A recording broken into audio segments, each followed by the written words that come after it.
All right, we're looking at the causes of what's called the Civil War today. The first cause everyone usually thinks of is slavery. And so let's examine that. The first thing. As America began to expand, first with the lands gained from the Louisiana Purchase, and later with the Mexican War, the question of whether new states admitted to the Union would be slave or free became paramount. The Missouri Compromise, passed in 1820, made a rule that prohibited slavery in states from the former Louisiana Purchase, the latitude 36 degrees 30 minutes north, except Missouri, which was north of that, but they allowed slavery there. During the Mexican War, conflict started about what would happen with the new territories that the U.S. expected to gain upon victory. David Wilmot proposed the Wilmot Proviso in 1846, which would ban slavery in the new lands. However, this was shot down to much debate. The Compromise of 1850 was created by Henry Clay and others to deal with the balance between slave and free states, northern and southern interests. One of the provisions was the Fugitive Slave Act. Another issue that further increased tensions was the Kansas-Nebraska Act of 1854. It created two new territories that would allow the states to use popular sovereignty to determine whether they would be slave or free. The real issue occurred in Kansas, where pro-slavery Missourians began to pour into the state to help force it to be slave. They were called border ruffians. Problems came to a head in violence at Lawrence, Kansas. The fighting that occurred caused it to be called Bleeding Kansas. The fight even erupted on the floor of the Senate when anti-slavery proponent Charles Sumner was beat over the head by South Carolina's Senator Preston Brooks. In fact, broke his cane in the process. Sympathizers sent him canes in the mail. So slavery is definitely a major issue. It's a divisive issue that galvanized North and South. But it is not the primary cause of war. It is a primary cause of the separation between northern perspective and southern, but not of war itself, as you will see. The moral high ground of moderate abolitionists made graduate gains in the North. The obvious contradiction between all men are created equal in the Declaration of Independence and the institution of slavery became more and more difficult to ignore. Most Americans, both North and South, favored the gradual emancipation of slaves. For example, the American Anti-Slavery Society, organized in 1833, quote, sought to change the world not by force, but by moral suasion, in other words, by persuading people, and repudiated government's power in overthrowing slavery. Increasingly, the Northerners became more polarized against slavery. Sympathies began to grow for abolitionists and against slavery and slaveholders. This occurred especially after some major events, including the publishing of Harriet Beecher Stowe's Uncle Tom's Cabin, the Dred Scott case, John Brown's raid, and the passage of the Fugitive Slave Act. Now, I'm assuming that you know what those all are. You're familiar with all those. If you not, raise your hand and ask and I'll explain it, but I'm not going to explain something that you already know. So all those areas were things that helped to bring Northerners to a more abolitionist way of thinking. Anything that you need to explain? What's interesting is that most of the abolitionist leaders were ordained clergy in the North, but they were predominantly Unitarian rather than Christian. So Unitarians would not believe in the Trinity, not believe that Jesus is God. So they were the extreme liberal branch of what might be called Christianity in those kind of churches. The fact of the matter is that slavery was dying in the South. And now it's controversial. There's some who say no, that it wasn't, that it would have continued on for, for a long, long time. But it seems from what I've read that its days were numbered. Here's a quote. It took slightly more than 21 years from birth to break even. In other words, if you buy a slave or you pay for a slave, you even pay for the food and clothing and so on, from birth, you'd have to work a person from birth till age 21 just to recoup what you have invested in a slave. Slave labor could not, therefore, be said to be irresistibly profitable. Slavery was probably a doomed economic system that could not have lasted another generation.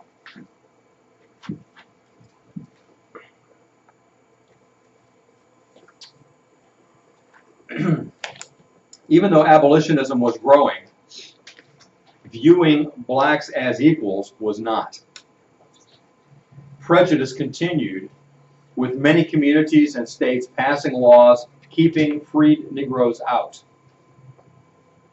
Indiana, Ohio, Illinois, and Oregon had strict laws to enforce excluding blacks from entering into their borders. Even after the war, voters in Ohio, Michigan, Minnesota, and Kansas refused to extend the right to vote to blacks. So if you think of the northern states as being morally superior because they were against slavery, be careful, don't take that too far, because they were very much, many of them were for freeing the slaves in the South. Just don't let them come into our state when they're free. We don't want them.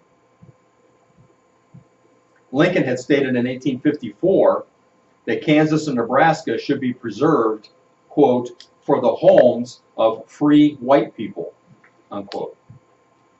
Lincoln repeated in his first inaugural address what he had previously written to the New York Times, quote, I have no purpose, directly or indirectly, to interfere with the institution of slavery in the states where it exists. I believe I have no right to do so, and I have no inclination to do so, unquote. In addition, it appears hypocritical to decry the evils of slavery while northern textile mills ran on slave-produced cotton, and northern ports and traders have profited from the slave trade as slave vendors. General Sherman admitted following the war, quote, I have always felt that New England had much to do in fastening slavery upon us as a people and should have a just share in the responsibility for its baneful result, unquote.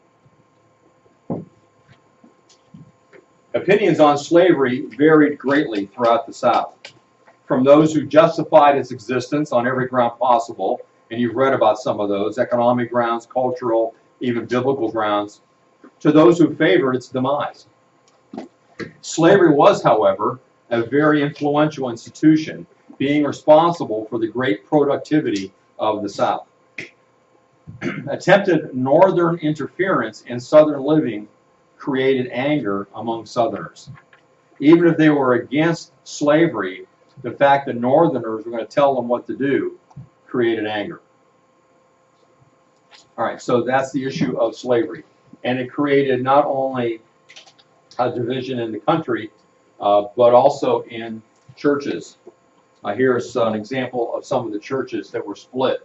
The Baptist Missionary Convention split into Southern Baptist Convention and the American Baptist Missionary Union, later became the American Baptist Convention, over the issue of slavery. The Presbyterian Church split,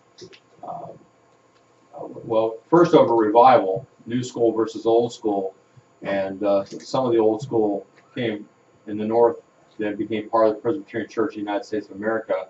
That's PCUSA today, and the old school would be Presbyterian Church in the Confederate States of America and Presbyterian Church of the United States. They came back together in 19, I think it says 83 or 33. Can you see that? What is it? 30? You think it's an 8? Okay. I thought 33 sounded better, but maybe it was 83. The Methodists also split. There are several Methodist churches you may be familiar with: Wesleyan Methodist, Methodist Episcopal, and then Methodist Episcopal South. So the North and South split. They came back together in 1939. All right, so churches split over the issue North and South. Any questions about the issue of slavery? Big issue. Another cause of war was what's called two irreconcilable cultures. British citizen Anthony Trollope, who traveled throughout both North and South in the first part of the war, observed this, quote, "The South is seceding from the North because the two are not homogeneous. They have different instincts, different appetites, different morals, and a different culture," unquote. So he saw the big issue as being cultural difference between North and South. And interesting, if you trace back where people originated who came to the North and to the South, the cultural differences between North and South really trace back to the British Isles.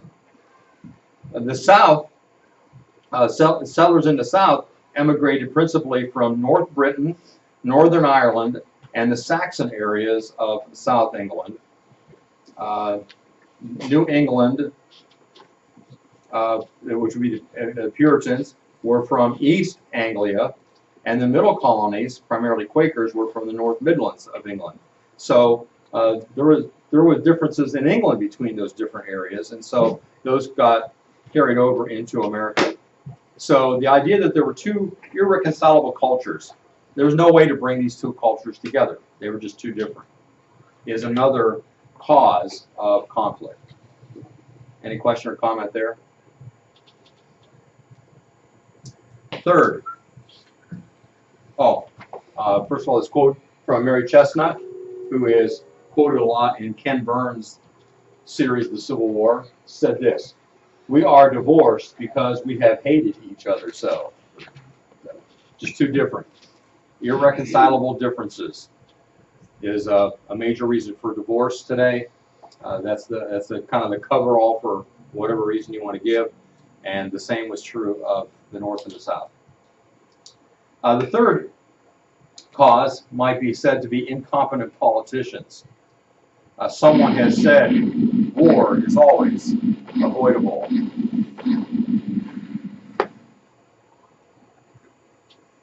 There was a leadership failure that permitted extremists to take the terms of debate to their own ends. Historian James Randall states this: "If one word or phrase were selected to account for the war, that word would not be slavery, or states' rights, or diverse civilizations. It would have to be such a word as fanaticism on both sides, or misunderstanding, or perhaps politics." He describes this failure as the blundering generation.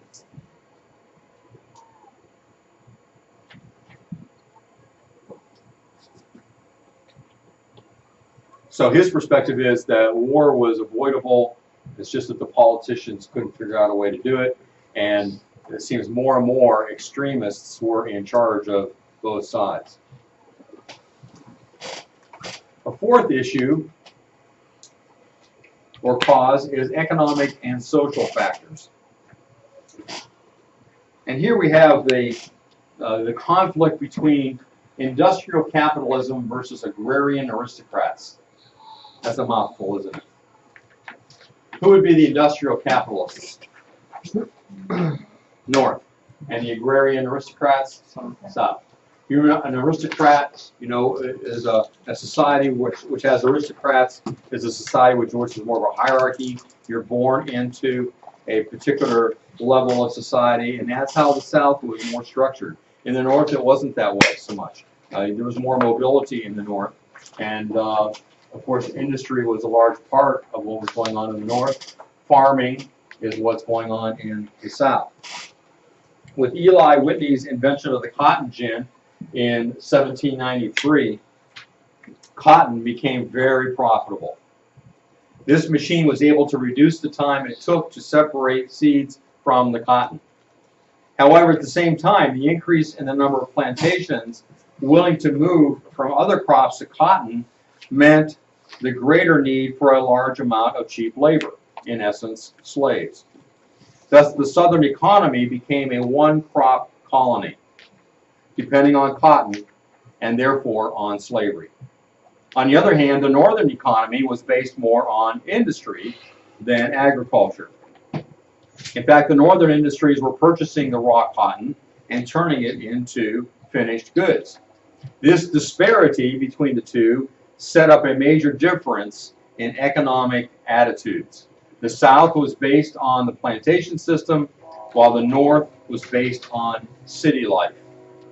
That brings us then to the issue of tariffs. Prior to income and corporate taxes that largely fund our government today, the primary means of income for the U.S. government was the tariff. What's a tariff? Tax on what? Imported goods, right. In 1860, approximately 95% of U.S. government revenue was raised by a tariff on imported goods. In the 1850s, the South accounted for anywhere from 72 to 82% of U.S. exports. They were largely dependent, however, on Europe or the North for the manufactured goods needed for both agricultural production and consumer goods. Because they didn't have industry themselves, they were dependent on getting industrial produced products from the North or from Europe. And if they're getting it from Europe, they're having to pay a tariff on it. And they're getting a lot more than the North is. That's why they're paying 72 to 82% of the tariff money that's coming in is coming from the Southerners. A protective tariff was a substantial benefit to Northern manufacturing states, as if tariffs are put there not only to raise money, but to keep the price of a foreign good higher so people will buy a good made in the United States. That's called a protective tariff, so that industries in the United States will be able to flourish and not be put out of business by a foreign producer. And that was a benefit to Northern manufacturing, but it meant considerable economic hardship for the agricultural South, because now they're paying more for items than what they would like to. In 1824, 1828, and 1832, ever-increasing tariffs were passed by a Northern-dominated Congress, leading to the nullification crisis of 1832. Remember when several states said they had the right to nullify the law of the land that they felt was unconstitutional? Armed conflict was averted then through a compromise effected by former U.S. Vice President and U.S. Senator from South Carolina, John C. Calhoun. This compromise reduced the tariff over a few years to about 15%. In May 1860, however, the U.S. Congress passed the Morrill Tariff Bill, raising the average tariff from about 15% to 37%, with increases to 47% within 3 years. So they're going from a position where they had reached a compromise, keep the tariff around 15%, but now a Congress is there which is raising it all up to 37, and within 3 years it's going to get almost to half, 50%. Because more items were covered, tariff revenues were approximately tripled. And most of that's coming from the South. The signing into law of the Morrill Tariff on February 2nd, 1861 imposed tremendous hardship on the South. And it was for the benefit of Northern industry.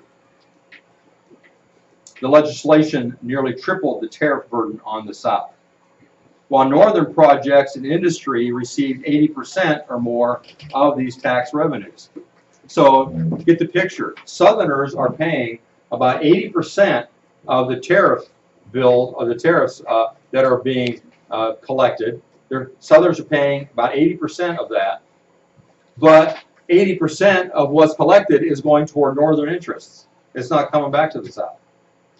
So you can see why they would feel that there was a a grossly unfair situation here.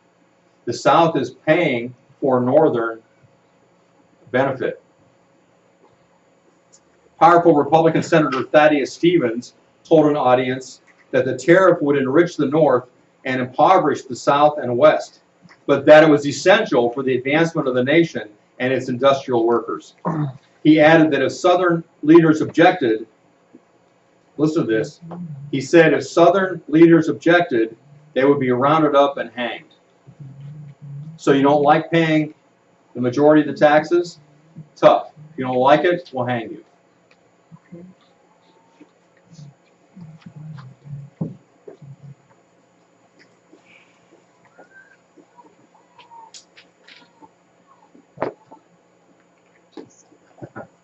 Okay. The texts are gone. Okay.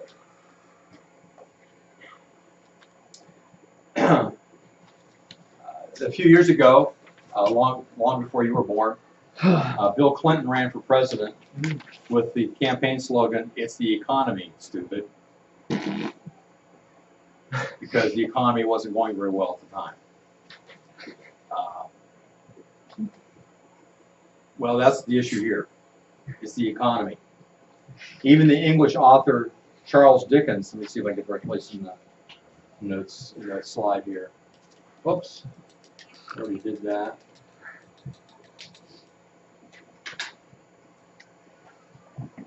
All right, already talked about that. Thought that was already up there.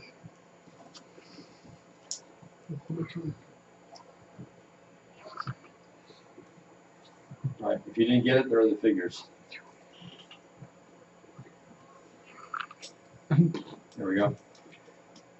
Even the English author Charles Dickens, who was himself anti-slavery, remarked in 1861 that the northern onslaught upon slavery is no more than a piece of specious humbug disguised to conceal its desire for economic control of the United States.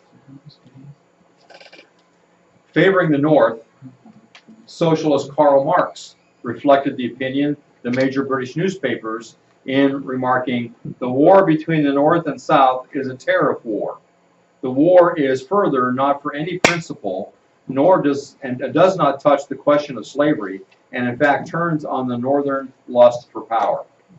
So both of these foreign observers saw that the issue was not this moral fight against slavery, but was really an effort by the North to take over the economy, to use the economy for its own benefit. And that was at the expense of the South. Any questions? The next cause we will look at tomorrow, and that will be the conflict of constitutional principles. Not tomorrow, Monday, but that's okay. We'll look further and we'll see we'll talk about whether we can limit the causes to one particular cause, or whether it's a combination, or whether it's mostly one or another once we get the last cause in here. All right, any questions about anything that we covered today? If you missed something on the slides, they should be on Google Classroom.